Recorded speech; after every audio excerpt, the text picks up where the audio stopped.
magdasal siya. Siya tawag sa Diyos. Magdala siya ng sampagitan at magdiwag ng pagkingana. Magiging ng tao sila sa mga ginawa niya hindi kabutihan. Sinabi ko. Oo. Eh, ayoko na magsasalita sa kanya kasi alam mo kung bakit? Baka ma-high blood lang ako sa kanya, para normal ang dugo ko eh. Alam mo ba, Oo. siya rin.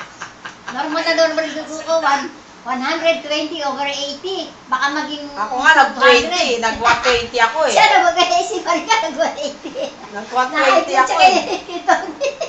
Alam mo ba, Philip? Oh, Ayaw na ng salita ng mga ano sa mga kapatid. Sabi ko, mabuti naman. Sabi ko, kasi hindi naman maganda ang sinasabi ng kapon ng ni Ate Lynn, yung kahihiyan na mga naririnig na sa mga tao. oo, yun na pinunta sa amin.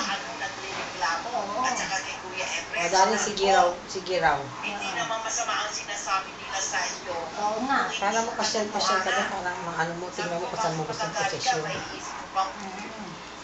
Hindi ko pinangarap. Oo. Kaya nga sabi ko kay Marie, Payag naman ako. pagka nag-chat dito kami, Para huwag mo ako ano, isasabay kay yan lang Tony. naman sa taas. Kasi baka ma-high blood ako. Normal ang dugo ko eh, magiging high blood. Ako nga dati, ano lang eh, 80 lang. Ngayon, naging 120. Si Tony, meron din siya patis. Meron talaga.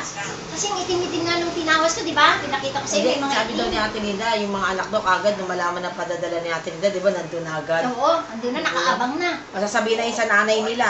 Parang may Oo. narinig akong demonyo sa tayo. Oo, yung mga pamilya niya yun. Dahil ko sabi ko, ako, yan Tony, yung pera niya, mahalin mo. Dahan-dahanin mo. Oo. Yan, bigay ko yan sa'yo dahil kita mo, naghahanap ka ng trabaho, naglalakad kayo ng anak mo. Oo. Tapos yung pagdating mo doon, anak mo sa pangalawa sa asawa mo, Oo. eh, malis na, wala kang pera. Isip